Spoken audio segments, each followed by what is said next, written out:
Why has nobody been to the moon in such a long time? That's not an 8-year-old's question. That's my question. I want to know, but I think I know. Because we didn't go there, and that's the way it happened. And if it didn't happen, it's nice to know why it didn't happen, so in the future, if we want to keep doing something, we need to know why something stopped in the past that we wanted to keep it going. But I think I know. Because we didn't. Because we didn't. Because we didn't. Conspiracy theories. Security is going to be a very big factor with respect to space and space exploration. At some point in the future, we're going to look back and say, how did we do it without space? The Vice President will serve as the Council's. The future of American space leadership, we're going to lead again. It's been a long time. It's over 25 years. Today, we're taking a crucial step to secure America's future in space by reviving the National Space Council after it has been dormant almost 25 years, if you can believe it. Today's announcement sends a clear signal to the world that we are restoring America's proud legacy of leadership in space. We're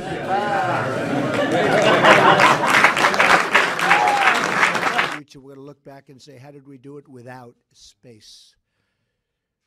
The Vice President will serve as the Council's.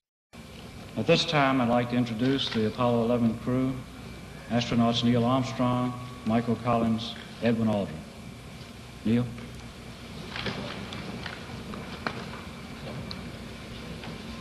It was our pleasure to have participated in one great adventure. It's an adventure that took place not just in the month of July, but rather one that took place in the last decade. We all here and the people listening in today had the opportunity to share that adventure over its developing and unfolding in the past months and years. It's our privilege today to share with you some of the details of that final month of July that was certainly the highlight for the three of us of that decade. We're going to divert a little bit from the format of past press conferences and talk about the things that interested us most, in particular the things that occurred on and about the moon.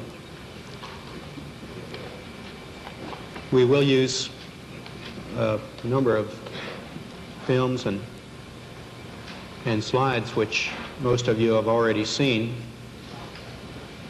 and with the intent of pointing out some of the things that we observed on the spot which may not be obvious to those of you who are looking at them here from the surface of Earth.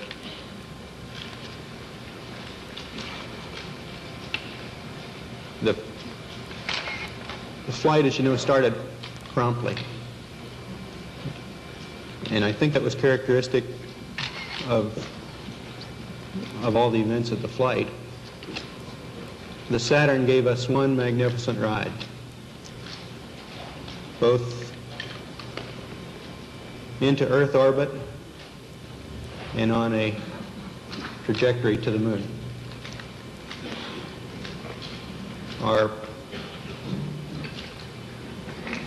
Our memory of that actually differs little from the reports that you have all heard from those previous Saturn V flights, and the previous flights served us well in preparation for this flight in the boost as well as the subsequent phases.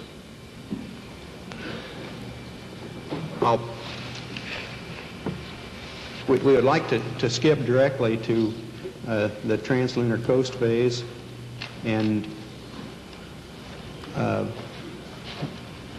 remind ourselves of the long chain of events that actually permitted a landing, starting with the undockings, the transposition and docking sequence. Why don't you just put the end to the record in the argument and put your hand on the Bible, swear to God you walked on the moon. Mr. Seibel, knowing you, that's probably a fake Bible. Well, you're talking to the wrong guy. Why don't you talk to the administrator at NASA? We're passengers. We're guys going on a flight. I don't hit people, but you're going to be on the deck unless you get I appreciate it. and get the hell out of my house. Well, Take your stuff and get the fuck out. Why don't you quote me and say it's bullshit? And the shadows in the wrong place. I don't give a damn about all that shit. You're the one who said you walked on the moon when you didn't. Calling the kettle black, if I ever thought of it. Saying I misrepresented myself. Away from me. You're a coward and a liar and a thief.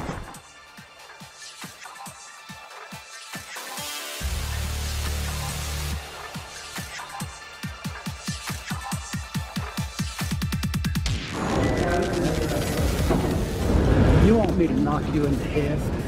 Well, I want you to swear to God on the Bible that you walked on the moon. Okay. If you walked on the moon, we're given the opportunity to swear to God that you walked on the moon.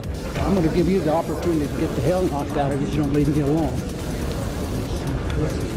Watching them lie through their teeth, carrying on a hoax that is so outrageous that they're beyond human. They couldn't cover it up. They were just too human. Exactly. You can see on Neil Armstrong particularly, he doesn't want to lie. This guy just doesn't want to lie.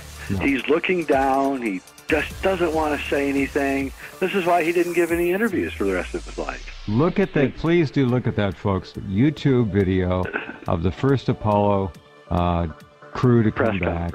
Press conference. It's really embarrassing. I mean, it's just embarrassing. The lie was so big that they really couldn't fake it that well. It was too much for them.